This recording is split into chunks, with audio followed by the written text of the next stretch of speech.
Di setiap titik ada, di setiap momen ada keributan, ada ada situasi yang membuat dinamika itu terlalu panas, itu orang langsung menunjuk bahwa ini kinerja presiden kurang begitu bagus. Yang kita tahu kan jelas memang beritanya katanya Soros kan masuk di memberikan NGO. Bantuan kepada NGO. Tapi kan memang open society itu begitu. Kalau situasi itu makin chaos, situasi itu makin rusuh, secara elektoral itu pemerintahan sekarang ini rontok. Tapi belum tentu Gibran rontok gitu loh.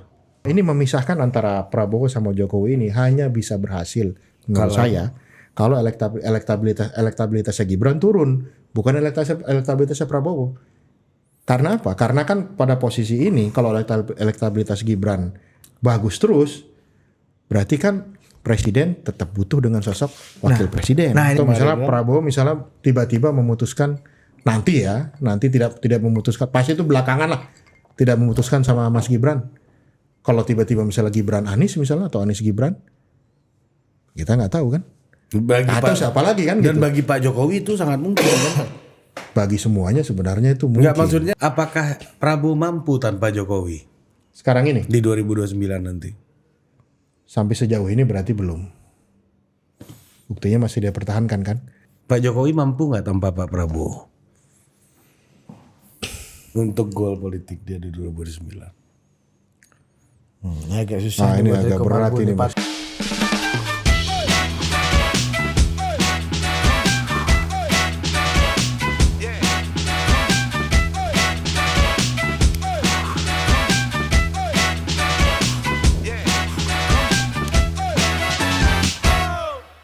Oke Dinda, ketemu lagi dan hari ini bersama Abang Da kita dari. Dia tadi lo tau gak? Kawan kita ini bos, pas lihat formasi kayak gini, anjir, gue jadi inget nih waktu gue masih di BAP apa pihak berwajib ini sebagai aktivis ini kan ya. BAP ini kan sehari-hari itu ya. Iya 21. Pokoknya diundang jam 7 pagi, keluar jam 2 pagi. Tapi ketik, salah nih, hapus lagi. Dulu masih ketik. Itu bukan komputer. Dan itu ditanya-tanyain bentar-bentar aja kan Bang? Kalau pagi sampai siang enak nanyanya. Nama siapa, capek nggak, dikasih makan. Udah selesai siang baru tuh pertanyaannya tuh. Ini siapa nih pemimpin demonya? Itu baru agak serius tuh. Makin malam makin serius. Oh gitu. Makin malam makin serius, ditunjukin video-videonya. Ini kamu waktu ini ngomongnya ini. Kenapa ngomong begini? Makin serius. Pokoknya di atas jam 8 malam pertanyaannya serius-serius. Nah, lu melihat informasinya begini nih. Bang, sekarang ada Andri Yunus, aktivis kontras yang sebagai mantan demonstran juga, lu ngelihatnya gimana Bang? Saya memang agak resah itu karena satu, situasi ini kan harusnya kekerasan atas nama politik ini itu tidak boleh jadi budaya, nggak boleh jadi kebiasaan itu. Kalau nggak nanti kita bisa ngelihat situasi yang rusuh seperti di Thailand misalnya, Filipina misalnya, itu kan atas dasar perbedaan politik itu bisa saling bunuh tuh. Bahkan beberapa tahun yang lalu tuh gara-gara pilkada itu satu keluarga dibantai. Wartawan dibantai di salah satu provinsi di Filipina. Oke. Iya, itu dibantai dan dikubur di traktor. Jadi dikubur tuh. Baru ketahuan sekian bulan kemudian. Ini zaman modern ya. Ini zaman modern. Warlord. Makanya kekerasan politik atas nama apapun itu nggak boleh terjadi. Dan perlu diusut sampai tuntas. Ini harus jelas, ya kan? Kejadian yang menimpa Andre, kontras, kerusuhan misalnya bulan Agustus lalu, itu juga harus jelas itu siapa yang bakar, ini persis konten terakhir siapa yang kita ini, itu harus jelas menurut saya. Konten terakhir kita berdua Bang, kita ngomongin ini karena waktu kami diundang ke Hambalang waktu itu sama Presiden berjanji akan segera menyelesaikan pengusutan terhadap peristiwa Agustus itu, dan itu kan serius Bang. Karena awalannya kita peserta diskusi bertanya, ini siapa pelakunya? Kok nggak mau diungkap? Kita kan udah tahu tanda-tanda dan roso-rosonya. Kenapa nggak ada? Nggak mungkin presiden nggak tahu. Nggak mungkin, apalagi presiden. Kalau kemarin itu malah kontras itu dia pakai kata-kata yang sangat keras kan. Ini teroris nih, terorisme. Kalau teroris Ini presiden itu, pakai kata presiden teroris. bilang kan ya di apa namanya di wawancara selama sekian jam itu, Ya, waktu dia- ditanya dia bilang ini terorisme, ya kan? Kalau teror ini beda sama pidana biasa. Kalau pidana biasa itu apa namanya Anda tidak bersalah sampai terbukti. Tapi kalau teroris enggak, berdasarkan undang-undang kita enggak.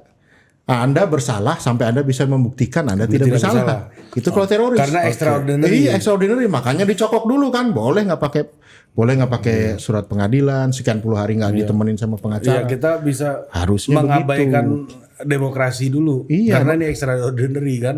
Dan Dan kejadian human rights gitu. kemarin yang menimpa Kontras ini kan, mohon maaf ya, tapi pelakunya sangat tidak profesional. Jadi Nah, lu sebagai aktivis ya. Lu itu mantan istilahnya aktivis. memang dalam setiap kejadian ini kan itu tumpang tindih lah yang bisa memanfaatkan situasi itu. Kayak kita misalnya melihat tragedi yang menimpa Pak Novel Baswedan.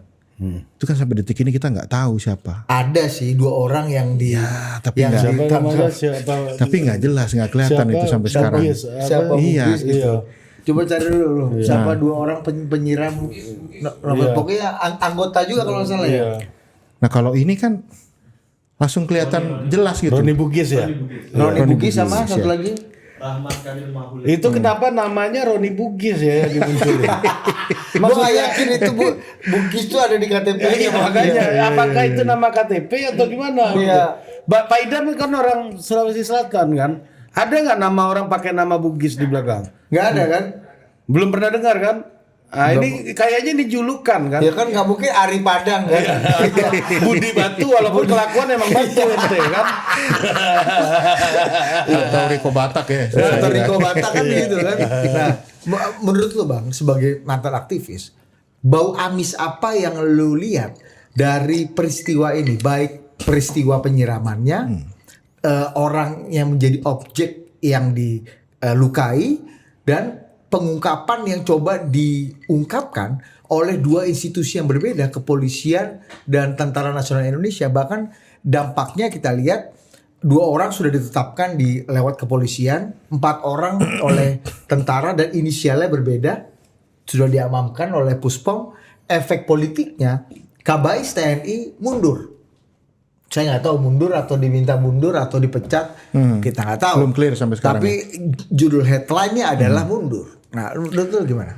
Jadi kalau saya kan tidak punya akses kepada informasi intelijen siapa ini orangnya, Sama kita. bagaimana Iya, urusan yang punya data. akses kan cuma Ada, presiden. ini juga Tapi nggak yang bisa punya. kita lihat itu adalah efek politik secara umumnya. Jadi begini, saya dari mulai tahun lalu itu kurang lebih agak rutin melakukan survei sosial media, begitu ya. Jadi setiap ada kejadian agak penting, kita buat di kuesionernya di Google Form. Dan karena pengguna sosial media di Indonesia ini sangat besar, hampir berbeda-beda ya, antara 60 sampai 70% pengguna sosial media. Jadi saya pikir kalau kita mau tahu apa persepsi orang dan apa yang orang pikirkan, itu kita bisa cepat kita cari. Yang saya lihat polanya begini. Jadi waktu persis setelah kerusuhan bulan Agustus ya sampai September itu, saya tuh awal-awal pekan pertengahan pekan kedua itu saya sudah ngambil data. Jadi saya mau lihat ini kira-kira efeknya ke apa yang publik percayai dari situasi itu dan apa efek elektoral yang mungkin terjadi, ya. Oke. Nah kemudian saya lihat juga datanya setelah itu terjadi kan ada 1 tahun 1 tahun pemerintahan Prabowo bulan Oktober itu kan bulan Agustus September Oktober Desember ada bencana Sumatera, ya kan ada bencana Sumatera. Januari saya ambil data lagi. Nah yang saya amati polanya itu adalah begini, setiap terjadi kerusuhan, setiap terjadi kekacauan, siapapun dalangnya atau kita tidak mengerti siapapun dalangnya, itu yang rugi secara elektoral dan popularitas itu adalah Prabowo yang rugi. Jadi bisa kita lihat nih waktu bulan Agustus September Kita nggak tahu dalangnya. Ya kita nggak tahu dalangnya nih, atau mungkin ada yang tahu tapi kita nggak ngerti kan? Atau kita Ya nggak enak lah untuk nggak enak nyebut. untuk menyebutkan siapa begitu ya. Presiden pun dalam pertemuan off the record juga sudah bicara. Iya. Waktu itu sebenarnya Versi beliau. sudah ada permintaan untuk buat Kita sudah sama-sama tim tahu. pencari fakta begitu kan. Iya, Bang, kita udah sama-sama tahu, cuma nggak ada yang Cuman berani nggak ada yang nunjuk. ngomong. Cuma nggak ada yang berani nunjuk aja kan. Iya. Nah waktu Yang kuat aja nggak berani, apalagi yang lemah. jadi waktu September kita ambil data itu, kepuasan terhadap kinerja Prabowo itu drop, elektabilitasnya drop juga. Ini soal apa nih Pak? Median kapan? Bulan September. Oke. Jadi di bulan September kan kerusuhan kan ini, Ya. kacau nih. Waktu kita tanya ke publik, misalnya menurut Anda kerusuhan itu terjadi karena apa sih? Hampir sepertiga mengatakan itu provokator. Kemudian selanjutnya ada yang bilang anggota DPR yang tidak tidak simpati lah segala macam. Tapi orang detect, orang merasa, publik merasa ini ada provokator di sini nih. Oke. Ya. Ada di luar. Ada di luar nih. Pada saat itu kita cek popularitas, kemudian penilaian terhadap kinerja, elektabilitas, drop tuh presiden. Begitu masuk bulan Oktober, 1 tahun itu kan macam-macam tuh, ada bansos, ada apa, naik lagi. Oke. Begitu bulan Desember Januari ada kejadian Bencana apa tuh namanya Sumatera. bencana Sumatera. Memang itu tidak separah situasi waktu kerusuhan ya, karena kerusuhan relatif hampir merata di seluruh kota besar. Kalau ini kan terjadi di kota-kota terjadi di Pulau Sumatera aja. Itu juga ada drop tuh sedikit tuh. Kemudian naik lagi. Jadi yang bisa kita lihat menurut saya kesimpulannya adalah di setiap titik di setiap momen Iya. ada keributan, ada ada situasi yang membuat dinamika itu terlalu panas, itu orang langsung menunjuk bahwa ini kinerja presiden kurang begitu bagus. Artinya presiden dianggap tidak bisa mencegah terjadinya bencana atau Ya kan, kerusuhan tadi, atau presiden tidak bisa menangani dan mengungkap sejatinya siapa pelakunya. Beliau kan latar belakangnya militer. Harusnya kan sosoknya kan menghadirkan kestabilan, Ketenangan. menghasilkan ketenangan, maksudnya keamanan. Itu kan kalau ekspektasinya. situasi itu rusuh, kalau ada sesuatu kekacauan, ada chaos, ya kan berarti framing Personal framing brandingnya personal branding itu rontok seketika. nggak valid. Harusnya Jadi situasi ini kenapa dia marah menurut saya salah satunya itu adalah make sense. ya ini sama aja lu ngerugiin gua kan kurang lebih begitu. Iya, karena persepsi orang Iya. milih gue adalah presiden yang Iya. decisive dan kuat lah. Dan kenapa militer ya. menurut gua kemarin itu dia langsung undang semua jurnalis kan ya, undang jurnalis plus influencer. Kalau sebelumnya kan jurnalis doang nih. Kalau sekarang ada jurnalis ada influencer nih, ya kan? Dia ngelihat bahwa dan dia waktu itu mempersilahkan dirinya dicecar oleh Mbak Najwa Shihab, ya kan? Itu kan luar biasa cecarannya kan?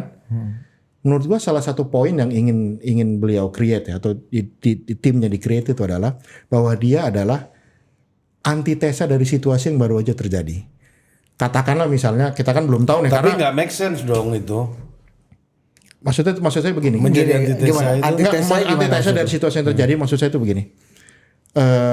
Kita memang belum tahu ya apa latar belakang si oknum-oknum ini, oknum-oknum militer ini, oknum-oknum intelijen ini melakukan penyerangan air keras terhadap si aktivis ini. Anggaplah dia punya kerugian dia punya kegelisahan pribadi atau ada yang nyuruh, kita nggak ngerti. Begitu ya. Sampai sekarang ini belum terbukti lah. Tapi kan antitesanya itu begini. Satu, ini ada elemen civil society kritis. Ini ada militer. Dia nggak tahan nih. Dia lakukan kekerasan. Itu satu. Itu yang terjadi kan frame-nya kan pasti langsung ke situ kan. Betul. Dan Pasti itu- langsung ke situ dan itu disematkan langsung ke presiden. Itu pasti nggak mungkin. Itu nggak cara pasti. paling gampang Paling menilai gampang. situasi itu, Bang. Makanya waktu menurut saya yang dikelola pada saat itu adalah presiden ingin menunjukkan kepada semua pihak begitu ya bahwa dia militer dikritik secara terbuka tapi dia bisa selesaikan dengan cara sipil. Itu apa? Ya ngobrol, diskusi, mau bentak-bentakan, mau tunjuk-tunjukkan, ya itu ininya. Itu cara sipilnya. Kita argue di situ. Itulah antitesanya menurut Tapi saya. itu problem menurut gua, Bang. Karena gini, dalam situasi unstable kayak gitu, unstable itu ini sebuah kekeliruan bagi presiden gitu ya untuk melakukan pertarungan alam narasi. pikir gitu. Ini kan pertarungan pikiran nih. Pertarungan pikiran kan bikin orang bukannya makin tenang, malah makin bergejolak Makin gitu kan. resah, betul. Dalam situasi tertentu kan mengelola negara kita kan belum tentu butuh kebenaran. Ya kan, ketika kita butuh ketenangan, butuh jaminan masalah itu benar, gini loh. Kita nggak bisa membiarkan setelah Andri ini Bang Riko yang kena atau Budi yang kena atau saya yang kena. Oh kalau itu ya. Kan harus. itu yang kita butuhkan sebagai warga negara kan itu harus. sebenarnya. Artinya pengungkapan dan penindakan kepada aktor Iya, lapangan dan aktor intelektual harus dilakukan secara terbuka dan cepat. Kalau itu menurut saya memang Bukan argumentasi, Bang. Bukan argumentasi. perang pikir gitu loh. Maksud saya Antitesanya bukan di situ. apa pentingnya kita melakukan perang pikir di saat situasi yang kita butuhkan adalah jaminan keamanan bagi setiap warga negara. Atau mungkin menurut Ini gua, kan maksud gue gini, ini yang kita butuhkan garansi. atau Gitu loh. menurut gua justru di sini maksudnya Bang Riko mungkin ya Pak Prabowo sebagai presiden dengan latar belakang militer itu menunjukkan tendensi dia bahwa dia tidak akan melakukan perlindungan apa-apa terhadap itu. oknum-oknum militer yang melakukan kekerasan. Tapi ada satu hal lagi menurut saya ya. Iya, itu kan bertentangan sama personal brandingnya. Ini gitu, ini itu menurut Bang saya Riko tadi. yang perlu kita lihat sekarang ya, bahwa menurut saya sekarang ini di zaman dimana bilang yang katanya post truth ya. Jadi menyelesaikan permasalahan itu selalu dimulai dari ada dua variabel. Satu variabel substansinya, itulah yang kita kejar kan, variabel substansi. Jadi bukan cuma pencitraan aja nih, ekonomi ya lo selesaikan. Orang bisa makan, orang bisa cari kerja, orang bisa kebutuhan pokok lo bisa dapat. Atau pada saat ini misalnya pelakunya tertangkap, ya bahkan siapa yang nyuruh pelaku juga ketahuan, diusut, ada jaminan keamanan. Itu substansi. Tapi ada satu bagian lagi yang menurut saya itu nggak bisa kita abaikan. Itulah yang namanya perang pemikiran itu. Itulah yang namanya perang kognitif itu. Iya. Kenapa? Karena ini semua sebenarnya dibalik semua misalnya pertarungan antar negara, ya, semua selalu dimulai dengan perang pikir ini. Oke. Kalau bahasanya presiden itu mungkin inilah antek asing. Itu bahasa yang mungkin bisa digambarkan seperti itu. Tapi izin Bang, apakah global treatment ini nggak ada di masa sebelumnya? Maksudnya global threat soal antek asing. Antek asing kan juga ada dari zaman perang dingin. Ini kan narasi yang Ada. narasi yang udah dimulai dari tahun 60-an sebenarnya. Sejak perang Yang dingin. membedakan sekarang itu adalah aktornya sekarang itu bisa state actors, bisa non state actors. Yang kedua, ininya Antek di instrumennya. Antek di Indonya apa antek di sononya, Bos? Luarnya. Atau sesama negara. Bang, Nggak usah begitu. bang, ini kan sama aja Bang. Kayak dulu zaman Jokowi itu ada HTI. Organisasi itu antek asing transnasional. juga dalam bentuk yang lain gitu ya. Yang mana mereka transnational organization yang kemudian dibubarkan oleh Jokowi. Tapi kalau HTI ini kan, kalau menurut gua ya, dia terlalu lemah ya. Sebagai non state actors, dia tidak punya logistik yang kuat.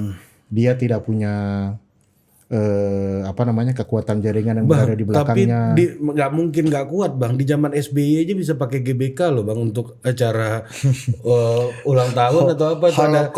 Ada MC reporter yang di lapangan maksud saya, tuh di sini nih. saya ambil contoh begini. Ini kenapa maksud saya perang kognitif itu jadi menurut saya mungkin perlu diselesaikan lebih dulu ketimbang perang substansinya, karena secara nyata memang tidak ada satupun negara yang steril dari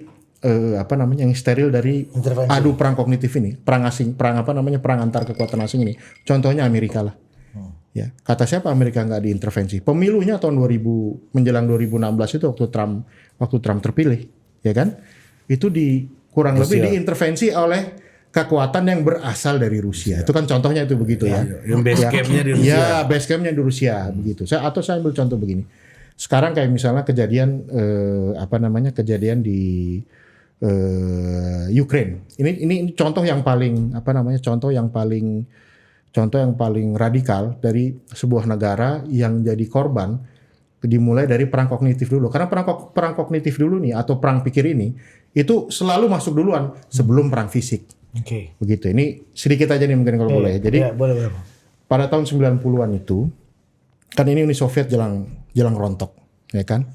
Karena dia rontok timbullah negara baru nanti yang namanya Rusia. Tapi ini kan lemah nih, ya kan? Karena negara-negara di sekitar Rusia itu rontok, maka yang dilakukan oleh kekuatan Barat itu adalah memastikan kekuatan ini gabung ke blok mereka. Oke. Gabung ke Uni Eropa yang nanti berdiri tahun 93 itu. Dari tahun 90 di semua negara bekas Eropa Timur itu, masuklah LSM, masuklah LSM yang namanya Open Society. Ya, yang dibiayai oleh George Soros. Di semua ini tugas mereka apa? Tugas mereka secara kultural itu mendagangkan supremasi pikiran liberal, supremasi negara Barat, ketimbang lebih bagus daripada Rusia, daripada Soviet pada saat itu. Dia juga masuk di Ukraine dan paling besar. Kalau kita lihat Ukraina itu kan perbatasan dengan Rusia. Jadi Anda bayangkan kalau kemarin kita ngelihat Trump itu sampai nyerbu Venezuela, karena dia nggak mau tahu, dia kan punya yang namanya Doctrine Monroe itu, ya Monroe Doctrine. Pokoknya ini tetangga gue yang ngatur semuanya. Belakang, ya. Nah, Ukraina itu persis berbatasan sama Rusia, ya kan? Dia melihat ini satu persatu negara di Eropa Timur, Polandia, Hungaria, Bulgaria, yang Cekoslovakia segala macam itu, mereka masuk ke Uni Eropa semua. Mereka masuk ke Uni Eropa berarti masuk NATO kan? Wah, kurang ajar juga nih lama-lama nih kan. Di Ukraine itulah yang disebut dengan nama Color Revolutions. Jadi istilahnya pemudanya di sana merasa bahwa harapan kita ini ada di Barat. Bukan di Soviet ini, bukan di Rusia nih, harapan kita ada di sebelah situ. Ya kan? Dan memang ada benarnya juga. Ada benarnya juga. Pada tahun 2013 itu presidennya yang namanya Yanukovych. Viktor Yanukovych. Viktor Yanukovych. Yanukovych ini sebenarnya orangnya Putin, orangnya Rusia. Tapi dia didesak oleh publik pada saat itu, didesak oleh LSM itu untuk masuk ke Uni Eropa. Oke, ini Dia tolak nih. ini pasca Arab Spring nih ya. Oh, dia tolak nih. Ini 2014 dia tolak. Sampai terjadi revolusi namanya revolusi Maidan. Berdarah-darah itu. Ya, tapi Rusia juga tidak diam-diam aja. Yang Rusia lakukan, yang si Prigozhin itu, yang pesawat tadi rudal itu, dia buatlah di Saint Petersburg itu, tahun 2013 dia buat sebuah company yang tujuannya itu dalam tanda kutip buzzer lah, trollers lah begitu. Yang dia lakukan apa? Untuk melawan si gengnya Soros ini, di Ukraine bagian timur yang sebagian besar itu berbahasa Rusia, itu dibom pakai fake news. Dibom pakai fake news sama dia. Ya kan, oke dia main LSM di sana, di sini kita main main internet. Oh, ini perang kognitif udah dimulai. Perang kognitif nih dimulai nih. Perang kognitif dimulai. Dia bilang apa? Yang dia bilang ternyata ada pembunuhan secara sistematis terhadap orang-orang yang beretnis Rusia oleh orang Ukraina yang dibantu oleh Amerika dan gengnya. Dari sini mereka kirim senjata, Rusia kirim senjata. Jadi perang kognitifnya ini selesai dulu. Mereka saling beradu dulu, barulah terjadi perang Fisik. Perang fisik. Dan 2022 barulah kita lihat invasi. Iya. Jadi maksud saya tuh begini. Indonesia gimana? Nah, kita belum tahu ini, ya kan? Yang kita tahu kan jelas memang beritanya katanya Soros kan masuk di memberikan NGO. bantuan kepada NGO. Tapi kan memang Open Society itu begitu. Dari Atas nama dulu demokrasi. Udah lama bang. Dari Atas dulu nama kan itu. kita macam-macam foundation kan juga membiayai proyek-proyek lembaga pro demokrasi di sini kan. Nah, jadi maksud saya itu begini, mungkin yang ingin diselesaikan, kalau saya membacanya dari undangan terhadap jurnalis dan influencer itu, yang ingin presiden selesaikan dulu, pasti itu tidak akan selesai. Itu adalah perang kognitifnya dulu, framingnya dulu, komunikasinya dulu.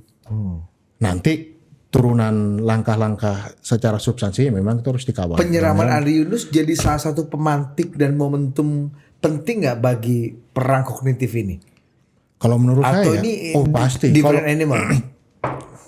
yang jelas kan situasinya kita lihat dari survei itu, kalau kalau situasi itu makin chaos, situasi itu makin rusuh secara elektoral, itu pemerintahan sekarang ini rontok. Tapi belum tentu Gibrannya rontok gitu loh.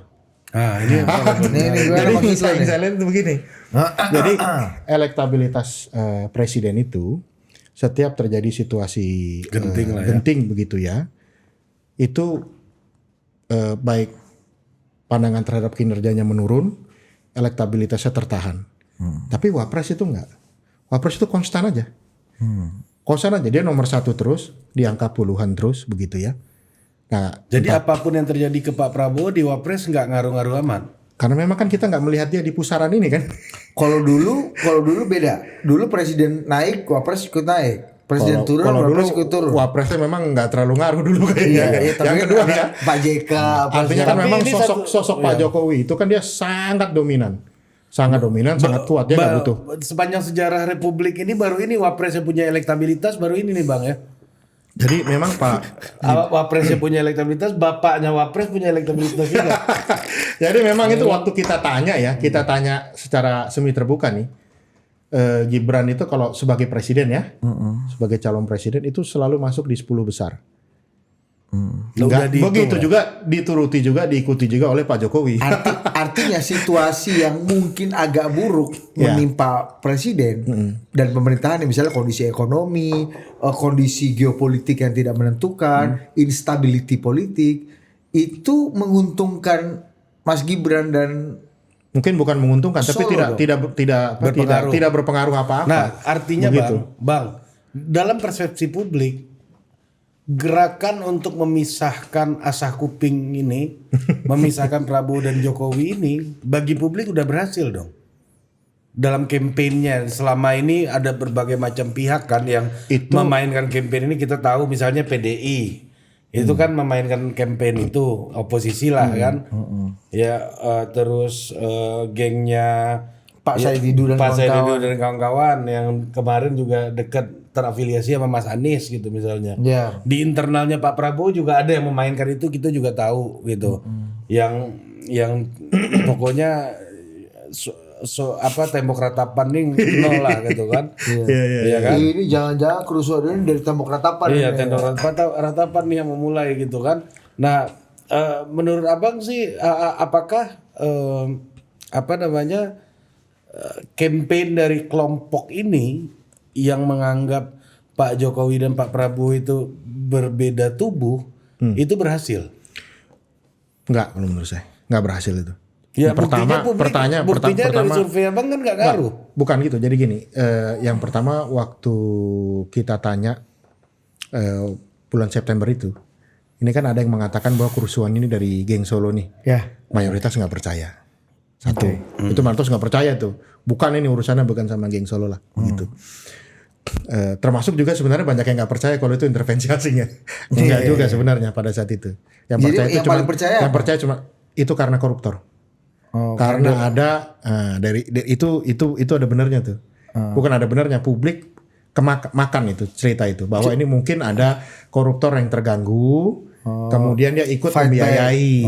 Nah, ini persepsi ya. Benar itu terjadi atau enggak kita. Ini kan itu juga salah satu narasi yang salah satu narasi. Publik, gitu. Itu kan perang kognitif. Jadi kan asing nggak kemakan, Solo nggak kemakan, koruptor ini kemakan nih pada saat itu. Ya pada bulan September ini. Oposisi nggak, kita nggak. Misalnya waktu itu kan yang ada di luar pemerintahan, misalnya kan ada partai-partai yang di luar pemerintahan. Ya, kalau orang itu melihatnya itu menyalahkan provokator dan ketidaksimpatian orang, flexing lah itulah. Oh, di DPR flexing. Ini sama persis seperti flexing baru-baru inilah yang nari-nari apa itu namanya MBG lah, kurang lebih itu begitu.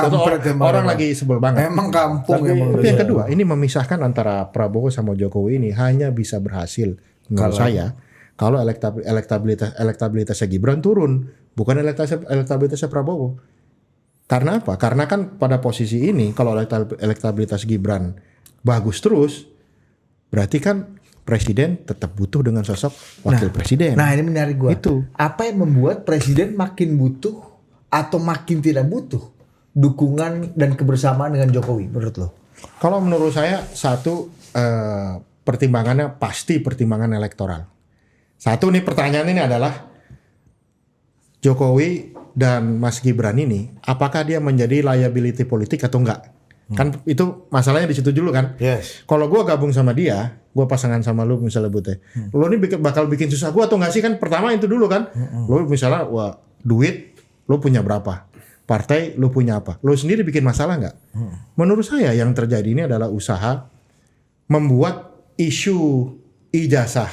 Kalau awalnya nih isu Ijazah. ketidakaslian ijazah Jokowi yang ini dihembuskan terus menerus, itu salah satu target utamanya itu adalah melukai popularitas dan kesukaan terhadap Jokowi, dan itu ujungnya adalah melukai popularitas dan kesukaan terhadap Prabowo. Gibran. Bukan Gibran. Ini beda urusan nih ya. Beda urusan ini. Kalau menurut saya itu target utamanya itu adalah itu. Karena Sehingga Gibran begitu akan ini jadi liability besar. politik. Begitu dia lu nih udah orang nggak percaya sama ijazah lu. Artinya Bang, yang memainkan isu ijazah ini internal aktor yang pengen menggantikan Gibran dong. Ya tujuannya tuh pasti seperti itu kebacanya. Karena kan begini, karena begini kan. Karena kalau kita lihat kan begini. Itu ijazah internal dan eksternal lah ya. Itu kalau kita melihat kasusnya ijazah Jokowi, habis itu kan digeser ke ijazahnya Gibran kan yang sekolah di Iya, Singapura. betul. Habis Lanjut itu kalau lagi. nggak salah itu begitu. Nah, Tapi ada juga tesis yang ngomong gini Bang. Jokowi ini sebagai kalau bahasanya Hari teknokrat menyatir Bang Pacul teknokrat elektoral. Iya. Dia hitung semua gerakannya, dihitung dampak politiknya. Ada yang bilang Jokowi menikmati situasi kayak gini. Jangan-jangan juga bukan hanya menikmati, he create the situation. Jadi Enggak, gue coba sederhanakan. Dari data Abang tadi, Prabowo turun ternyata Gibran nggak ngaruh. ngaruh. Kalau Abang ada di sepatunya Pak Jokowi, Abang akan gembira atau enggak? Ya, gembira lah. Gimana sih? Itu kan berarti kan gue tetap bagus kan begitu. Iya. Berarti Kalau gitu, gembira dalam arti bahwa dia tetap relevan. Itu masalahnya. Hambalang ini Isu ijazah Jokowi ini menurut saya ini blessing in disguise. Karena apa? Karena satu begini, wakil presiden tidak harus bertarung dengan presidennya dari sisi isu kebijakan. Kita kan lihat di kepala daerah lah nih. Kita lihat di kepala daerah lah. Contoh yang lain lah. Ya kan, bupati lawan wakil bupati. Wali kota lawan wakil wali kota, gubernur lawan wakilnya, Itu begitu kan? lomba sirkus tuh ya. Lomba kan, pokoknya gue bisa ini, dia bisa itu. Bang, gak usah gitu deh. Kita lihat 2004-2009 lomba sirkus antara Presiden SBY dengan Wakil Presiden JK aja. Kan kita geser dikit biar nggak terlalu ini. Iya. Kita geser dikit. Itu kan overclaim kan? Itu kan kelihatan. Begitu. Nah sekarang ini ada isu yang membuat Pak Jokowi tetap relevan, membuat Gibran tetap relevan. Relevan ini dalam arti bukan relevan secara kompetensi ya, tapi relevan dibicarakan terus menerus. Karena kadang-kadang bad news is good news kan begitu. Kalau 2004 dibicarakan itu, terus. balik ke 2004 itu ya, gue masih ingat banget Siapa tuh? Pak SBY dan Pak JK ini. Kalau kita dengar kampanyenya Pak SBY, Wapres ini nggak ada gunanya, Bos. 2009. 2009 Iya. setelah 2004. Iya, ya kan? iya. Kalau kita dengar kampanye timnya Pak JK, JK. semua kerjaan negara ini Pak JK yang Nggak ngerjain. Nggak ada Pak SBY. Karena SBY lambat, Pak JK yang lakukan. Sampai ada surat keputusan Wapres itu lu ingat gak dulu ada kan? Iya, sampai Pak JK soal konversi gas, iya kan Bang, soal perdamaian Aceh, itu semua Pak JK tuh Dan waktu Pak JK jadi wakilnya Pak Jokowi, gue ingat banget tuh Pak JK diwawancara sama wartawan, ditanya, Pak, kok Bapak sekarang lebih banyak diemnya? Nggak kayak waktu Bapak SBY dulu. Katanya. Kata Pak JK tau gak Pak? Apa? Inilah yang benar jadi Wapres. Artinya Gibran oke dong dalam menempatkan positioning dirinya dalam konteks relasi kekuasaan dengan presiden. Karena kan begini kan situasi sekarang ini kan situasinya kerusuhan geopolitik, which is itu kan wah ini sih memang militer banget nih. Ini mainannya Pak Ini Prabowo mainannya lah. Prabowo nih kan begitu kan. Dan dia istilahnya tidak harus bersaing secara langsung, tapi terus-menerus dibicarakan. Dan yang lebih penting lagi itu adalah ternyata waktu kita cek dari hasil survei, mayoritas memang tetap yakin itu asli. Bang, tapi gini, Bang, tapi apa yang membuat pada akhirnya strategi orang yang ingin menghembuskan isu ijazah untuk liability politiknya Gibran dan Pak Jokowi naik di mata Pak Prabowo itu kok bisa patah satu persatu ya Bang? Kita lihat nih, Egy Sujana patah. Rismon patah. Rismon ini kan udah bukan ini dari 3 tiang 1 tiangnya hancur nih. Iya. Lu ngeliatnya gimana? Ya karena memang secara substansi isu ini nggak kena. Karena gini, Indonesia ini dulu kita ini secara genetik ya, secara DNA kita ini nggak suka ngelihat orang tuh dijelek-jelekin, dizolimi, dikata-katain terlalu terbuka lah begitu. Karena kita ini kan dulu bekas masyarakat yang diinjak-injak oleh kolonialisme lah. Jadi kalau terlalu diinjak-injak itu orang nggak suka. Nggak suka juga. Nggak simpati. Nggak simpati. Kayak ngelihat Belanda ya. Iya, kurang Cara lebih Trump begitu. gitu tuh nggak kurang cocok tuh ya.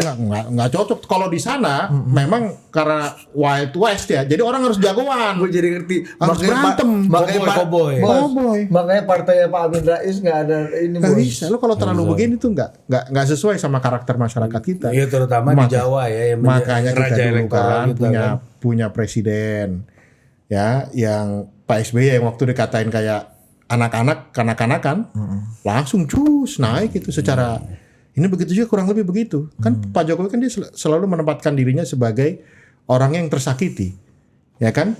Waktu dia jadi presiden dia nggak urus loh kasus ini. Begitu dia selesai jadi presiden, artinya dia bukan siapa-siapa nih. Dia entertain barangnya. Iya, baru dia jabanin kan. Bang, ada yang bilang gini, kenapa bisa Pak Jokowi tahu timing, dibiarin dulu, dibicarakan ini isu menurut gua, isu non pemerintahan yang paling lama dibicarakan. Bertahun-tahun. Dan paling banyak yang nontonnya juga. Dan itulah makanya yang gue bilang Dinda, bahwa beliau ini teknokrat elektoral. Betul. Kalau Wijoyo Teknokrat ekonomi. apa tugasnya? Membuat kebijakan teknokrasi, membangun ekonomi, Ya, industri, manufaktur. Ya, transisi pertanian ke industri kan? Iya. Ya kan hasil-hasil pertanian. Repelita tuh Pak Wijoyo. Iya. Pak Habibie teknokrat Membangun industri penerbangan. Dirgantara, teknokrat kapal terbang. Iya. Kalau Pak Jokowi Teknokrat elektoral. setuju Karena nggak, Pak? jadi wapres. karena Setuju banget. dia kalau ibaratnya landslide Iya. Bang. Dan dia bukan pimpinan partai loh. Ya. Bukan. Abang setuju disebut Pak Jokowi teknokrat iya. elektoral? Jelas itu. Kalau itu memang jagonya dia. Kalau orang kan, saya melihat misalnya ada beberapa pengamat yang mengatakan bahwa harusnya Pak Jokowi ini sudahlah selesai dia jadi selesai presiden. Husnul Khotimah. Ya selesai juga lah. Tapi kan kenyataannya tidak ada satupun mantan presiden di Indonesia yang selesai dari politik. Nggak ada loh. Exactly. Itu Pak makanya Habibie lah, itu kan bos. aneh kalau ada orang begitu kan. Pak Habibie doang lah bos. Ya Megawati, Pak JK aja dari Wapres, SBY kan semua kan pegang Iya, Pak partai. JK jadi ke Iran nggak dia? Iya. Jadi di Iran Iya bos kan? kawan bos. Kan? Oh, enggak katanya Asia Tenggara deh, Asia Tenggara. Asia Tenggara. Asia Tenggara. ASEAN. ASEAN. Oh, iya. Nah itulah bos antara gambar sama kata-kata itu Gue belum nggak tanya jelas itu. abang kita Prof Ican ini. Iya, makanya nggak ada fotonya gue lihat. Ini mana Prof ini? Iya, pasti Ican ikut nih. Iya. Kan? Jadi begitu. Dan dia kan Pak Jokowi bukan pimpinan partai. Bang, tapi mungkin nggak ada tesis yang lagi-lagi. Nah, Kalau Pak Jokowi bisa mematahkan, dia tahu nih timing nih. Ini kan teknokrat elektoral nih bos. Nggak mungkin dia nggak pikirin. Udah panjang dan dia tahu masyarakat Indonesia itu paling suka dengan orang yang terzolimi. iya. Dia ciptakan situasi kebencian lewat ijazah bertahun-tahun dan ujungnya satu persatu Jokowi yang menang. Jokowi yang terzolimi. Salah satunya Rismon yang terakhir dipatahkan. Ada, lu percaya nggak tesis bahwa he create the situation? Kalau he create situation saya gua nggak yakin. Dia Tapi yakin. kalau dia riding the wave itu Iya, mungkin. dia berselancar. Kalau riding the wave itu mungkin banget. Oh jadi kayak Dan wave-nya dia Dan udah makin perhitungkan banget. mungkin. Iya. jadi dia kayak Aikido bang. Iya. Aikido dia manfaatkan tenaga lawan ini untuk Dibanting. dia banting. Tapi Tapi kan itu sah-sah aja dia lakukan. Exactly. Dan Kan canggih, dan begitu. canggih. Dan memang kan kalau kita ngelihat maki-makinya orang sama dia kan, aduh gila juga itu. Istilahnya begitu ya. tapi gue ingat ya bagaimana cara Pak Jokowi itu berpikir bahwa komunikasi publiknya itu langsung terkoneksikan ya connecting kepada kebutuhan-kebutuhan elektoral. Ya. Pak Jokowi itu dulu wali kota. Iya, betul. Setiap kayaknya hampir 60% 70% rumah di kota Surakarta tuh udah didatangin sama Pak Jokowi. Iya, iya. Masuk kampung kan datang ke rumah-rumah tuh. Alhamdulillahnya memang nggak gede-gede Nggak amat. gede Iya. karena bisa. Di Jakarta Anda wartawan balai kota berapa? Mampus bos. Semua RW ya katanya. Pokoknya ugal-ugalan lah. Iya, semua RW. Seminggu paling 3 hari aja di kantor. Iya. Dan model komunikasi yang seperti direct kayak gitu ketika Sentuhan emosi. jadi presiden itu butuh modifikasi kan? Ya. Nggak mungkin loh. Nggak mungkin Indonesia. satu mendatangi semua kabupaten dalam satu periode aja itu agak memaksakan diri gitu, kalaupun mungkin gitu ya. Tapi agak maksa ya kan? Semua kabupaten dalam satu periode. Karena kalau dia lakukan itu gini bos. Dulu gue ingat Pak Jokowi melakukan itu kan dia sadar betul dia punya wakil namanya Basuki Cahayapurnama yang dia percaya 100% untuk melakukan kerja teknokrasi pemerintahan Kalau dia lakukan itu di sini, gue nggak terlalu yakin dia percaya sama Pak JK sama Pak Maruf Amin gitu untuk melaksanakan tugas-tugas itu. Tapi itu gue punya catatan kritis lain lah soal itu. Gue ngelihat kalau teknokrasinya yang mana gitu. Kalau kita lihat di balai kota berapa banyak orangnya Ahok, berapa banyak orangnya Jokowi. Kayaknya banyak orangnya Jokowi gitu. Bukan masalah orang. Ini lead semua rapat, semua Iya, keputusan. tapi tetap aja orangnya Jokowi kan dia. Oh iya kan. Kalau lu mau melakukan sebuah teknokrasi kebijakan di pemerintahan daerah, itu harus orang lu. Iya. Iya kan, nggak bisa. Bukan kan ada rapat-rapat decision making bos. Memang kalau bagi gua dilakukan. itu Ahok panggung dia sendiri juga itu udah Ya, gitu kan. debatable. Gua berbeda sama Ari di Kalau sini. dalam hal itu gua makanya gua bilang gua punya beda sama lu. Memang kan udah benar itu kritis, gitu. teknokrat elektoral. Iya. Karena menang dan memimpin itu kan dua hal yang berbeda. Campaign is one thing, governing is another thing. Ini yang menurut gua akhirnya gue inget gini bang. Jokowi datang ke Lampung waktu itu. Lagi ribut jalan Lampung. Jalan rusak. Jalan rusak. Iya, iya. Dia pakai lah, jangan pakai Mercy Jadi dia kan. gue kan waktu itu agak riset agak dalam tuh ke orang-orang istana tuh. Jadi ternyata dia pas nyampe Lampung, Jokowi itu disiapkan mobil Land Cruiser. Oke. Oh, yang udah sesuai lah ya itu. Ya, bagus kan? Apa Maksudnya untuk medan tempur Iya, dia Medan tempur, paten. ya paten, ya kan? Dia naik Mercy bos. Tiba-tiba di tengah jalan minta pindah Mercy. Versi. Iya kan? Naiklah mobil Mercy, brutak. Oh itu tepuk tangan se-Indonesia Raya. Bos. Itu Mercy-nya bukan yang di Kalimantan Timur kemarin kan? Bukan yang kayak gitu ya? Bukan yang G-Wagon. Iya. Itu cirinya deh. Yang 8,5 miliar itu Yoi, cirinya deh. itu dia tuh. Udah bener dia pilihannya. Itu kita juga pengen tuh Harganya juga harganya yang beda tapi. Jadi poin gua adalah datang ke Lampung dengan cerita, dengan isu. Dia tahu betul. Jadi dia harus menempelkan kehadirannya di sebuah titik itu dengan pembicaraan skala nasional. Nah Pak Prabowo melakukan itu nggak? Nah, ini yang gua mau konfirmasi juga ke Bang Riko gitu ya. Bang, jangan-jangan apakah tarung alam pikir ini relate nggak? Connected nggak terhadap elektoral gitu? Iya. Publik maunya ini apa publik betul. maunya yang sirkus yang lain gitu. Iya, maksudnya. karena waktu itu kan Jokowi gitu ya, maksud gua Follow the market bang. enggak juga, Dit. Ya maksudnya follow dia tahu publik sukanya Dia apa. tahu menempelkan kehadirannya di tempat yang mana. Iya sehingga dampaknya Iya. maksimal. Kan? Iya, terkoneksi dengan elektoral. Kayak gitu. misalnya Pak Prabowo kemarin sholat Id di Aceh gitu. Apakah itu bagian dari sirkus yang cocok untuk fit in nggak sama misalnya gitu? Atau tadi apa namanya diskusi berjam-jam? Ini diskusi konsultan ini serem ini. jadi gini, memang ini kan sebenarnya ada satu buku lama ya di Amerika itu judulnya itu The Myth of Rational Voters. Ini di Amerika loh. The Myth of Rational Voters. Di Amerika aja Mitos. Jadi bahwa orang itu memilih secara rasional itu ada, tapi nggak besar. Proporsinya nggak besar. Ya. Jadi orang itu bisa memilih karena pendekatan humanis dan emosional. Seperti pendekatan Pak Jokowi datang ke Lampung itu, dia kan bawa sentuhan yang sifatnya manusia.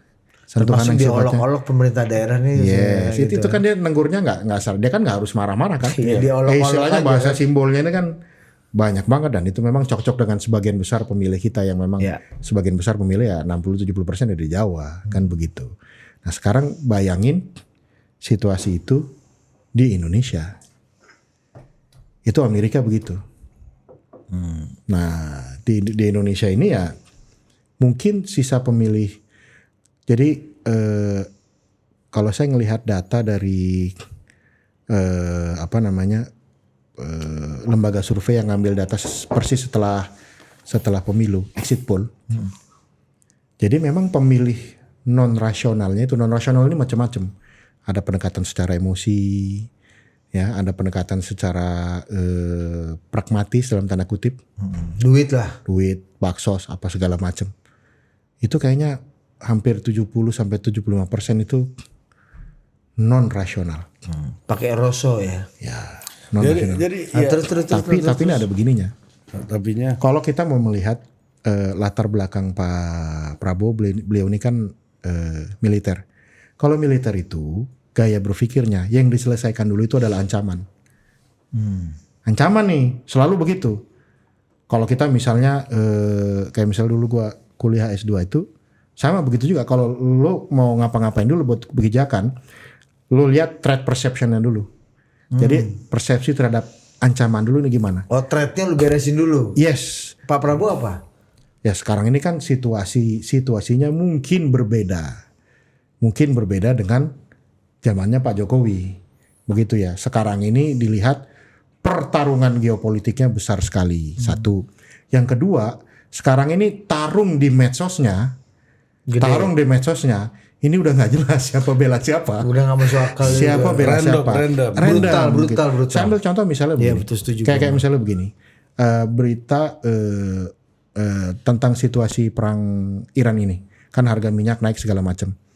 Di Singapura misalnya itu sudah hampir 50.000. Di Filipina malah orang disuruh jalan kaki ya kan. Sudah mulai disuruh jalan kaki tuh. udah rame videonya naik Kemarin sepeda. itu ada diskusi kan. Ada diskusi nih. Ada diskusi bahwa mungkin sekolah akan dari dari rumah nih.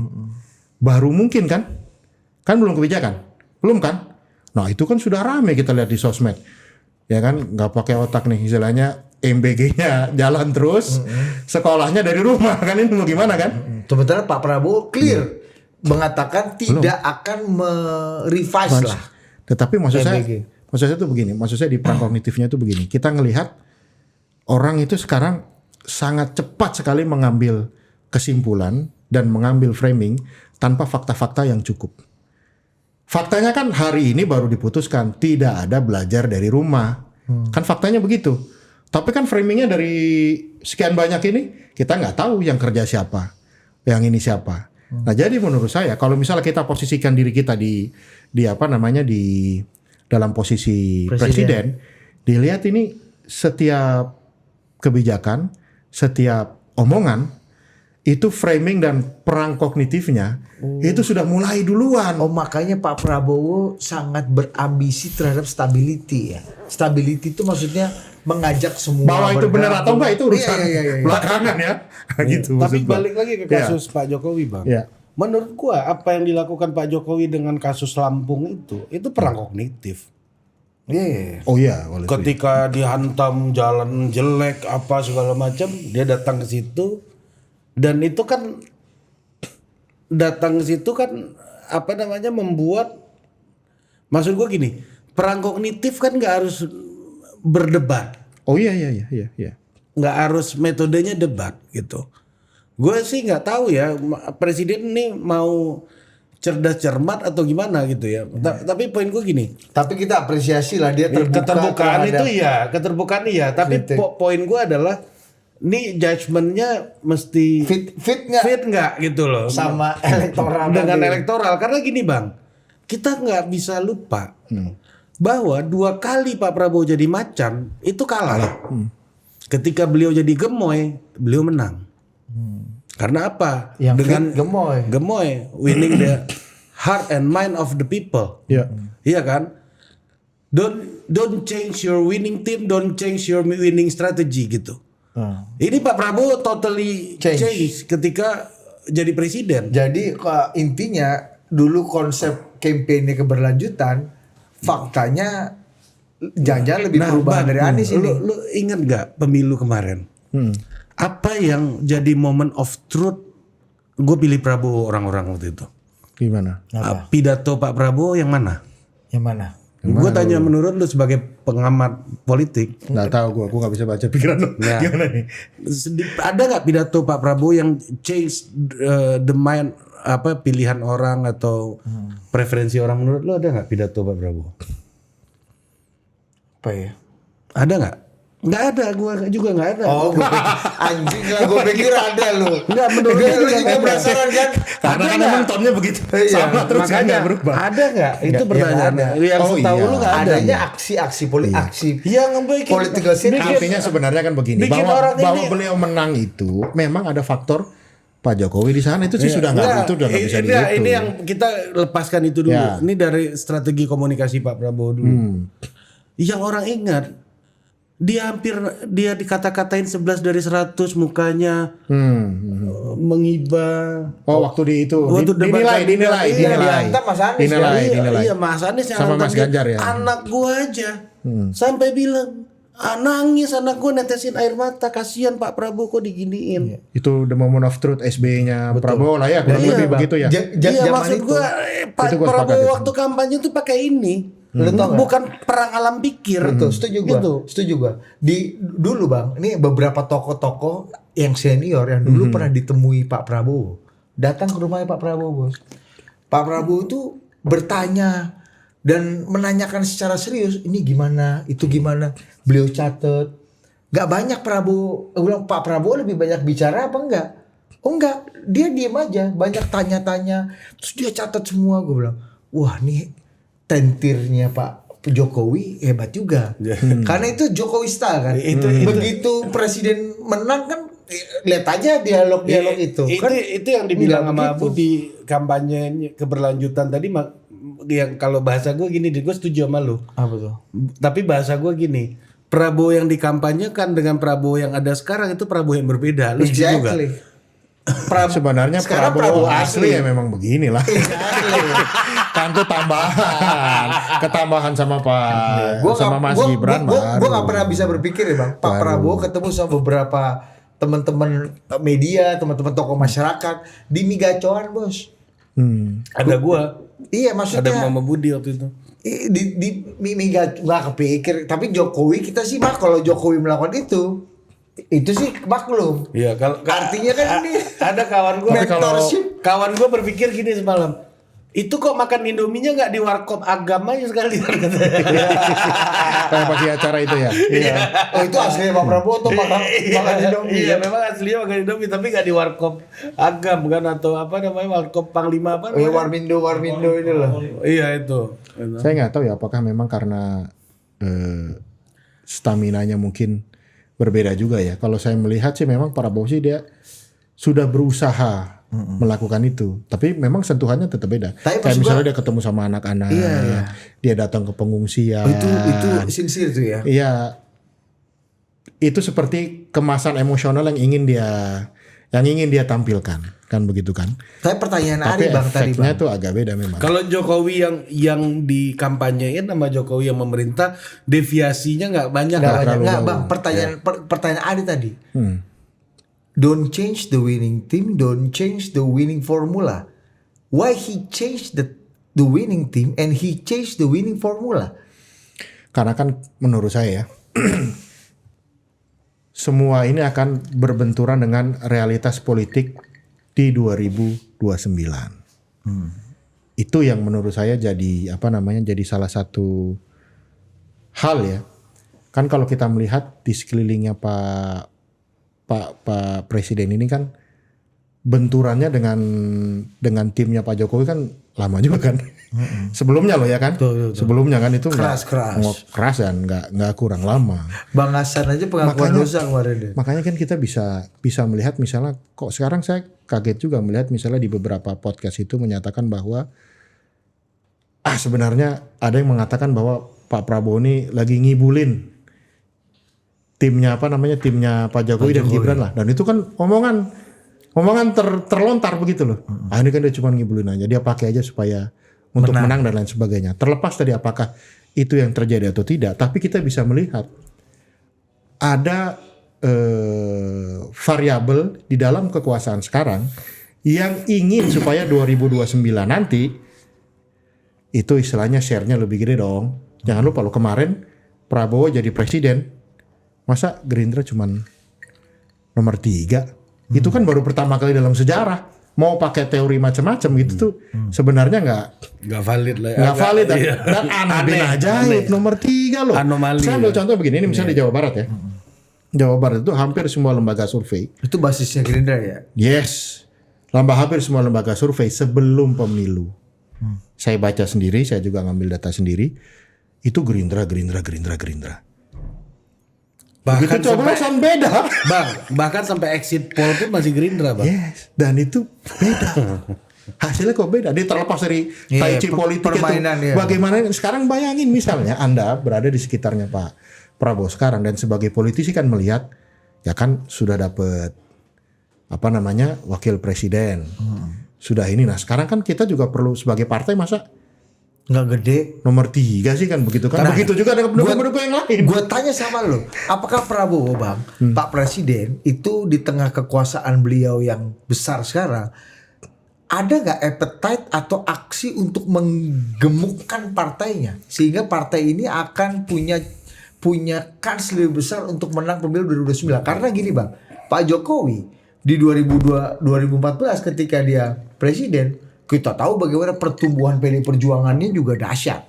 Dan akhirnya PDI Perjuangan diganjar menang pemilu 2019. Dan menang pemilu 2024. Dan saya yakin sih semua pimpinan politik yang mau dia presiden, mau gubernur, mau wali kota, begitu dia masuk ke pucuk pimpinan, selain dia berusaha deliver program, deliver apa yang dia janjikan, dia kan pingin kalau itu berhasil ya size politik gua juga gede dong. Dan itu kan sebenarnya wajar-wajar aja memang kalau lo ini. Tapi ada bedanya dengan Pak Jokowi menurut saya ini.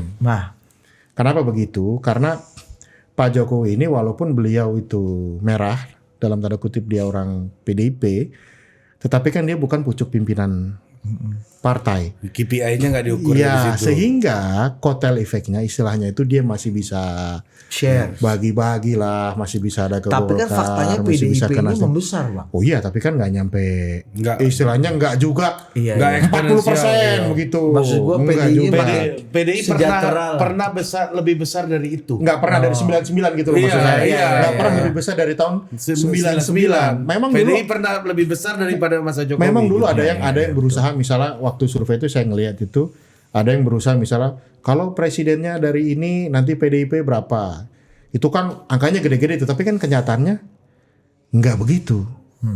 Ya waktu Pak SBY jadi presiden kan ada tsunami Demokrat, benar gak? Iya. Ya kan wajar-wajar aja gitu loh maksud saya. Iya, memang seharusnya begitu. Ya petanya begitu. Nah kalau ini istilahnya kan lu udah lihat belum tondo-tondo tsunami Gerindra untuk 2029?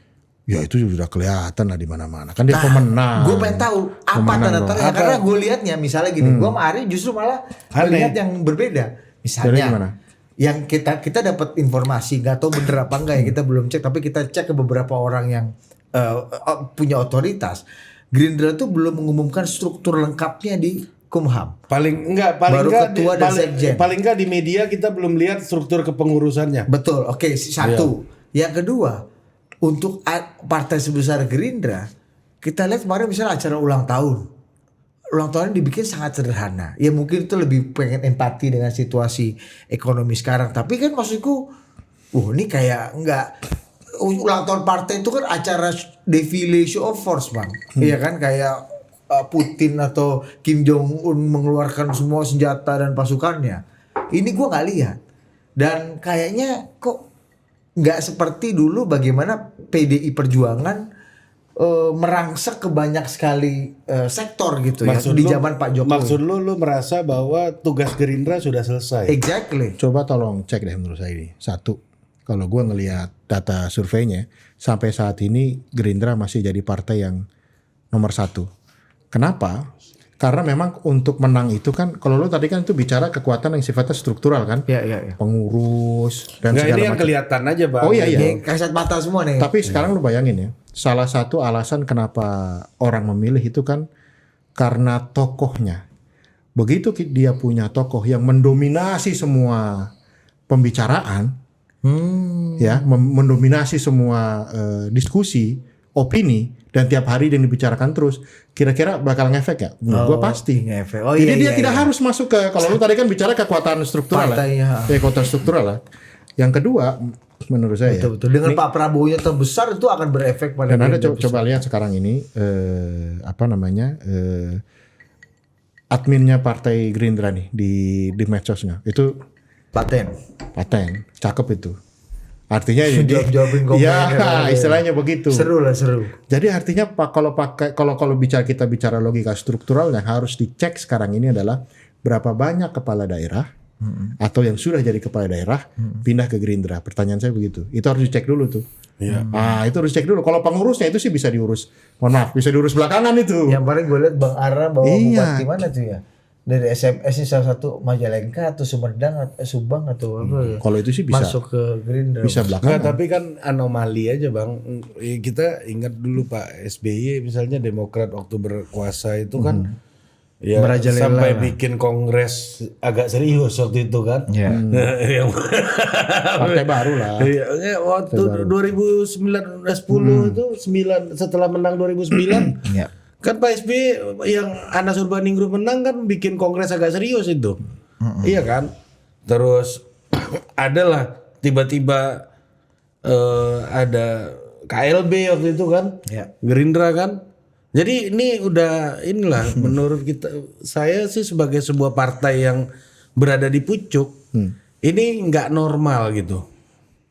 Ya kalau menurut gua sih karena memang kan kalau ditanya orang kenapa pilih Gerindra, sebagian besar kan karena Prabowo. Ya sama kayak Demokrat juga sebagian besar karena SBY waktu itu. Ya size SBY ini kalau kita bicara pemilu kemarin ya, itu kan lebih kecil ketimbang dia sudah jadi presiden kan. Memang akan ditemani dengan macam-macam tuh, ada bansos, ada macam-macam lah. Tapi size dia sebagai tokoh sendiri itu dominan.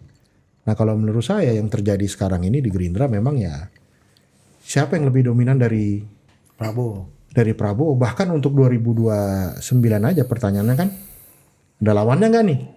Kalaupun ada lawannya dari partai yang mana? Kalau kita bicara tiga besar itu kan selalu kan Prabowo, Anies KDM atau KDM Anies. Emang ada yang berani? Nah, itu pertanyaannya kan di situ. Apa KDM mau maju selain dari Gerindra? Kan pertanyaan di situ. Jadi dua besarnya aja ini udah Gerindra. Masuk lagi sekarang ada tokoh seperti Pak Purbaya. Pak Purbaya ini apa ya mau ngelawan Prabowo. Iya kan rasanya sih nggak mungkin juga. Sementara tokoh-tokoh lain yang lihat itu yang agak banyak masuk ke 10 besar dari partai itu memang dari PDIP. Kapan mereka akan mulai untuk Joget-joget. joget-joget? Apa yang paling mungkin berani ya tahun depan lah. 2027 sudah stres itu. Apa namanya? Syarat objektifnya apa? Oh, yang pertama kan tahapan pemilu sudah mulai. Oke. 2027 kan? Kayak itu prosedural. Ya secara prosedural. Nah, kemudian tahun 2027 ini orang sudah mulai melihat. Ini mulai matang nih, dia akan melihat elektabilitas RI 1 berapa, elektabilitas RI 2 berapa, seberapa jauh jaraknya. Terus partai-partai lain kan pertanyaan begini, ini kan masalahnya kan pemilu kan digabung. Pilpres sama Pileg tetap digabung. Oke. Ya kan? Memang sekarang presidential threshold 0%. Kan itu belum tentu juga, Bos. Ya kalau presidential threshold bukan parliamentary threshold ya. Iya. Kalau presidential threshold itu rasanya udah nggak mungkin nggak mungkin digugat. Struktur organisasi Gerindra nih dari website gerindra.id nih ya. Struktur organisasi. Untuk informasi terkait SK pengurus Dewan Pimpinan Pusat Partai Gerindra akan kami sertakan dalam waktu dekat. Mohon maaf ketidaknyamanan dan terima kasih. Salam Indonesia Raya. Jadi ketua masih Jen aja. Iya. Karena memang itu kan nanti untuk kebutuhan verifikasi masih di 2026 akhir menurut saya Kan begitu. maksudnya Maksudnya kan partai gini pemenang bang, pemilu. ini sorry nih ya. Kawan saya dulu bang, bukan orang Demokrat. karena dekat sama orang Demokrat aja, pengurus-pengurus Demokrat itu bisa gagah-gagahan bang. Udah mulai bangga-banggaan di akar rumput ini bos, karena gua Demokrat nih gitu. Tapi loh. Gerindra juga gitu sekarang. Enggak, maksudnya kita kan yang kalau berkuasa. jadi pengurus itu kan beda bos. Oh, administratif Iya ya. kan beda, apalagi partai kayak Gerindra. Ya artinya kata Pak Prabowo, kalian jangan joget dulu, yang joget aku dulu. Iya, mungkin. Kau ikut joget aku dulu, gitu Iya, loh maksudnya. iya, kan Ya, jangan kan? lupa juga kan ini Itu kan kan ada untuk mengkonten juga mungkin ya, joget-joget yang terlalu liar. Iya, ini tapi kan kalau makin banyak yang joget kan yang untung Pak Prabowo harusnya. ya tergantung Gerindra. jogetnya Kalau sinkron jogetnya atau enggak bagus nih. apa enggak? Iya. Ah. Justru partai itu menyingkronkan pikiran fungsinya.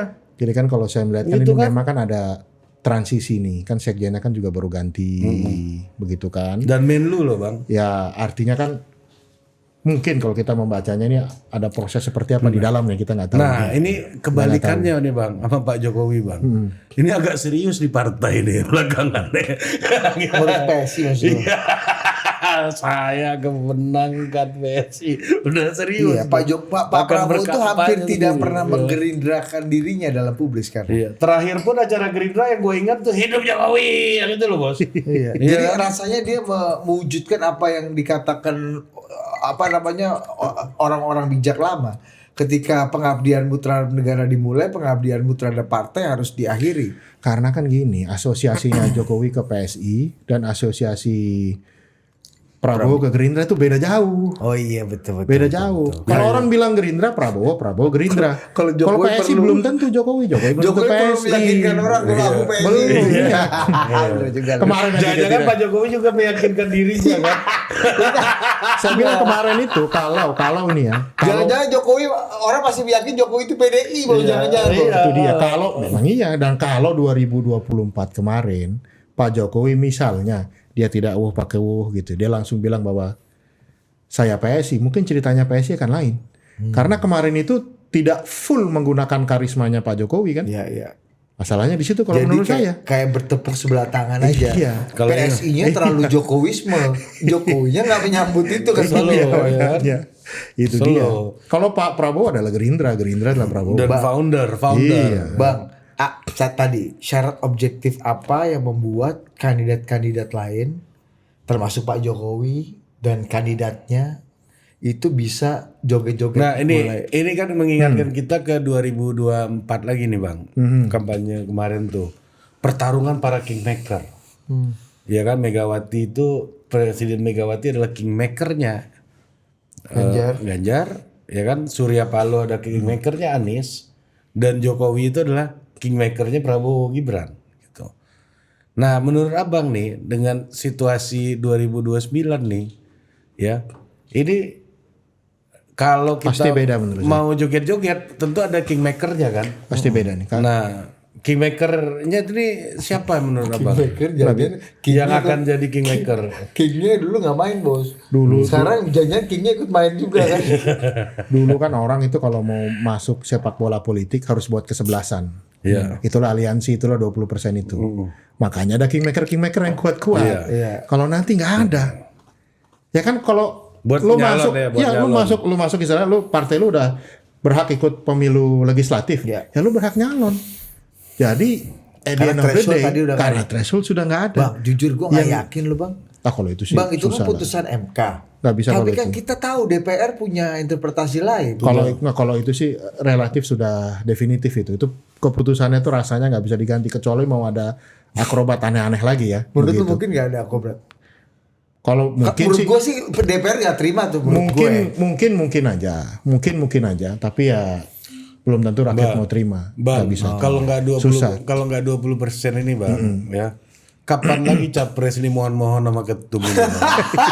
Bang? Ketum nggak ada harganya. Iya, kalau ini nanti kan capresnya jadi ketum semua. Sebenarnya- dia kan. Kalau ente nggak mau ada yang sebelah. Sebenarnya sama aja itu posisinya begini. Kalau lo jadi partai politik dan lo nggak punya tokoh yang dijual, nggak maju, lo juga nggak bisa jual partai. Mau jual program hampir sama-sama aja. Mau jual ideologi hampir sama-sama aja. Iya. Semuanya sama. Kalau lo nggak jual partai, lo nggak jual capres, siapa nih? Itu kan satu begitu. Atau yang kedua situasinya, justru nanti yang besar-besar akan berusaha sekuat tenaga. Sekuat tenaga ini bisa macam-macam caranya. supaya yang kecil-kecil ini ya lo ikut gua lah, kan kurang lebih begitu. Daya tawarnya justru menurut gua makin bagus partai-partai yang kecil ini sekarang, mau siapapun partainya. Pasti Kalau nggak gue maju sendiri nih. Dan itu bisa istilahnya tuh bisa double kill nih. Double killnya apa nih? Ya kalau kemarin kan, kalau sekarang nih lo oke lah gue pisah dulu. Nanti begitu selesai pemilu ya, kemarin kan yang lawan aja bisa gabung, nanti juga begitu. Iya. Jadi lo bisa dapat 2 kali, lo bisa dapat sebelum, lo bisa dapat sesudah. Iya, ini kalau dalam Bang, kalau dalam dunia permediaan belakangan itu ada 2 skema placement. Kalau orang mau placement sesuatu gitu ya, ada 2 skema. Satu, lu bagus-bagusin diri gua. Aku hebat, aku bikin ini, aku bikin itu. Yang kedua adalah tolong yang menjelek-menjelekan dan berpotensi menjelekan gua, tolong lu take down, jangan lu naikin. Jadi mencegah. Nah, mungkin ini yang kedua nih kan, tetap ada harganya gitu kan. Nah, menurut gua itu ya pelajaran yang satu yang gua lihat dari cara Pak Prabowo tuh memanage situasi, termasuk mengundang semua orang itu, memang itu ada 2 target. Satu, kita bisa membacanya 2 target. Target pertama itu adalah dia kan memang pingin stabilitas lah ya. Misalnya kalau elit kumpul, elit ini lo gabung aja udah deh semua ini ya, semua bersatu di tengah semua keributan, kehebohan geopolitik macam-macam ini, dia bisa survive. Itu kan satu. Tapi ada ada target kedua juga, bahwa memang secara umum ya dia ingin akan ada keuntungan politik, bahwa nanti ya di 2029 nanti bisa lo nggak ada poros sama sekali. Kalau semuanya udah join. Tapi kan nggak pernah ada Bang. Kayak misalnya gini Bang. Iya. Soeharto. Memang ada itunya juga. Bang, gini Bang. Soeharto 32 tahun dia berhasil mengkonsolidasi semua kekuatan politik. Tapi kita tahu persis konflik di internal tubuh Soeharto sendiri itu kan berat banget. Yang paling muncul tuh paling paten Malari lah, Sugitro versus Ali Murtopo. Belakangan ada Benny Murdani versus Sudarmono, terus Benny Murdani versus Habibie, terus dan Pak Harto mengelola itu dengan sangat baik. Jadi makanya kalau balik lagi ke tadi, salah satu yang perlu dilihat itu adalah ada nggak sih challenger selain orang-orang yang berada di dekat Pak Prabowo yang itu punya nilai elektoral yang tinggi. Siapa menurut lo? Ya sampai sekarang ya belum ada kan. Anies gimana Bang menurut lo? Anies Baswedan kan, kecuali kalau tiba-tiba Prabowo Anies ya itu agak aneh, itu agak seru juga tuh. Tapi kan itu kan sudah sempat ada pembicara, bukan sempat ada gosipnya. Artinya kalau kita sebagai Prabowo atau sebagai Jokowi atau sebagai siapapun, kan kartu itu nggak akan dia matikan. Dia akan biarin itu semua hidup, dilihat aja nanti. Apalagi orang kayak Pak Jokowi kan, heartless kan, nggak ada bapernya tuh kalau mau pakai kartu Anies ini kan. Atau misalnya nanti, malah Pak Prabowo yang lebih beban kan, pasukannya kan nggak seneng semua nih gara-gara. Atau misalnya kan. Prabowo misalnya tiba-tiba memutuskan nanti tidak memutuskan, pasti itu belakangan lah, tidak memutuskan sama Mas Gibran. Kalau tiba-tiba misalnya Gibran Anies misalnya, atau Anies Gibran, kita nggak tahu kan. Atau siapa lagi kan. Dan gitu. bagi Pak Jokowi itu sangat mungkin kan. Bagi semuanya sebenarnya itu mungkin. Enggak, maksudnya orang kayak Pak Jokowi, kalau Bu Mega kan agak berat tuh untuk begitu-begitu tuh. Bahkan Mas Anies aja di DKI kemarin udah pakai batik merah kan ke acaranya gagal juga kan. lagi lah ya. Gagal maning kan. Iya kan. Kompaknya ini ini ya istilahnya konsistensinya Bu Mega itu lah ya. Kekehannya Bu Mega itu ya. Kalau Bu Mega kan agak susah ya. Mau sampai kapanpun nggak mungkin lah berkoalisi sama AHY gitu. Puan AHY itu kan nggak ada tuh di pikiran itu nggak mungkin tuh Bang. Iya dong. Betul sampai sejak ini. Atau Puan Gibran itu aku rasa berat. Kalau Anies Gibran Pak Jokowi Kemon bareng ini ya kan. Tapi itu berarti Prabowo pasangan sama siapa kan pertanyaannya. Ya nanti masih banyak. Nanti siapa apa nih? Namanya itu acaranya nanti ini anak Abah di tembok ratapan. Nah. Tapi menurut gua dengan Anies sama Caimin aja itu udah salah satu memecah kebuntuan Tradisi, juga tuh iya. tradisi itu antara NU sama PKS ini kan. Iya. Meskipun kita tahu di lapangan barang ini ternyata tempur juga. Disitulah saya melihat berkumandang ya Lul Waton di Lenteng Agung ini kan banget. Disitulah kan. Oke lah Bang. Oke. Nah, abang terakhir bang, menurut Bang Riko ya, kan tadi udah bicara soal Jokowi dan Gibran gitu. Apakah Jokowi hari ini menurut abang menghitung akan berpisah dengan Prabowo? Kapan hitungan itu akan dijalankan atau diputuskan? Ini udah saatnya kita berpisah. Ya saya rasa sebagai politisi semua yang dari yang paling positif sampai paling negatif sih semua pasti dihitung sama dia. Pasti termasuk tema itu, begitu kan. Itu akan terlihat nanti kalau menurut saya ya. Satu, apakah kekuatan dalam tanda kutip kekuatan Pak Jokowi di dalam lingkar pemerintahan ini teramputasi atau tidak? Maksudnya? Ya sekarang kan kita banyak dengar kan, ganti si A, ganti si B, begitu kan, ya ganti si A, ganti si B, ganti Lebih si C. baik saya jadi petani daripada di bawah menteri gitu Nah, kan? kurang lebih kan begitu. Kalau itu salah satunya, artinya kan ini kita bicara pertarungan kan bukan hanya pertarungan citra, tapi juga pertarungan network kan. Ya. Ketika misalnya ada perpisahan, ada keretakan secara elit, pasti itu akan dihitung. Menurut saya begitu. Karena kalau kita jadi dia kan juga pasti kita hitung kan. Ini orang kita kok digergaji satu-satu kan begitu. Karena dalam waktu yang sama kita juga melihat ada narasi seperti itu kan dibangun. Seperti misalnya narasi yang dibangun ya sudahlah kan Pak Jokowi Gibran udah selesai. Udah selesai nih ya kan udah jadi wapres, harusnya sudah nggak ada utang budi lagi sampai 2029. Ya, ini sebenarnya kan Kita mulai dari nol lagi ya. Gimana mulai dari nol kan presidennya dari 2024 sampai 2029. Masa mau di reset dari kosong lagi kan? Itu kan sebenarnya pikiran aneh juga. Tapi kan itu kita lihat. Itu kenyataan itu kita lihat dan sampai detik ini Prabowo kan secara apa namanya? secara wacana dan secara substansi dia teriak hidup Jokowi plus orang-orang yang Jokowi masih ada di sekitar dia. Jadi masih konsisten lah ya. Sampai sejauh ini iya. Menurut lu masih konsisten. Menurut lu Pak Prabowo masih menganggap Pak Jokowi the winning team nggak? Maksudnya the winning team untuk dia maju. Sampai hari ini rasanya iya. Karena secara terbuka dia sampaikan.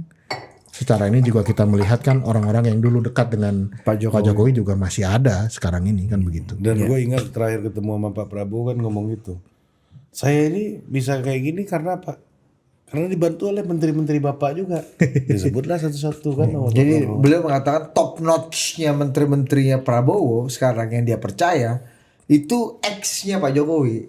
Jadi bukan pilihan gua Pak, ini pilihan Bapak. Jadi ya keberlanjutannya di situ mungkin ini mau nunjukin ada sisi keberlanjutannya di situ. Ya memang kan kalau tema persatuan itu adalah sesuatu yang beliau bawa terus kan dia bawa terus kan. Begitu dia mulai mulai memimpin, oposisi ditarik sama dia yang dulu. Dan menurut gua bang tema persatuan dan stability itu dua hal yang dia konsisten omongkan dan lakukan. Kalau dia retak sekarang itu jadi gimana nih kontraproduktif nih. Gue sebenarnya punya pertanyaan yang akan gue tanyakan langsung ke Pak Prabowo. Tapi nggak ke Bang Riko. Tapi gue mau modifikasi sedikit. Coba ke Riko Subianto. Gue mau ke Riko Marbun. Gue modifikasi sedikit pertanyaannya. Apakah Prabowo mampu tanpa Jokowi sekarang ini di 2029 nanti? Sampai sejauh ini berarti belum. Buktinya masih dia pertahankan kan. Dan kita harus lihat loh. Ini kita pakai perhitungan ini aja. Tidak ada keretakan horizontal di masyarakat kalau tidak ada keretakan yang terjadi di level vertikal. Dan kalau lo mau istilahnya sama seperti Pak Harto waktu malari lah, begitu atasnya retak dia kan nggak bisa kendaliin situasi di bawahnya. Dia seragamkan dulu, setelah dia berhasil seragamkan melesatlah dia sampai puluhan tahun. Begitu juga situasi ini. Bayangin di luar kita punya banyak masalah, harga ini, harga itu, ya kan? Nah ini bayangin kalau perangnya lanjut sampai bulan September, gimana kita kan urusannya? Internal lu sore itu. Iya sekarang lu di dalam Solid lu nggak internal? gontok-gontokan. Solid Tapi nggak kan internal? ada orang yang datang ke Pak Prabowo bilang wah itu dia cuma menghibur orang-orangnya Jokowi nanti diamputasi segala macam. Ini kenapa orang-orang yang merasa Pak Prabowo mampu tanpa Pak Jokowi ini bisa sampai ke lingkaran dalam menurut lu? Itulah itu kan pikiran emosional, bukan pikiran rasional menurut gua. Menurut gua begitu.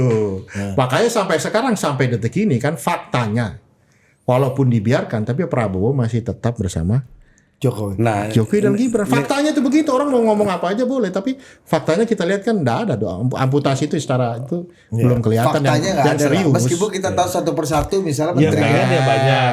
Tapi itu pengen ya. ada. yang pengen secara tertutup, semi terbuka dan terbuka Ya, udah ada. Ya kan? Usaha itu adalah, usaha itu ada dan mungkin Ya kan wajar. mungkin itu kan mau dibiarkan aja. selesai. Kata lu kan. Tapi size harus begini. yang penting-pentingnya kan masih on the spot kan gitu.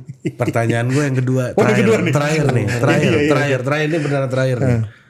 Pak Jokowi mampu nggak tanpa Pak Prabowo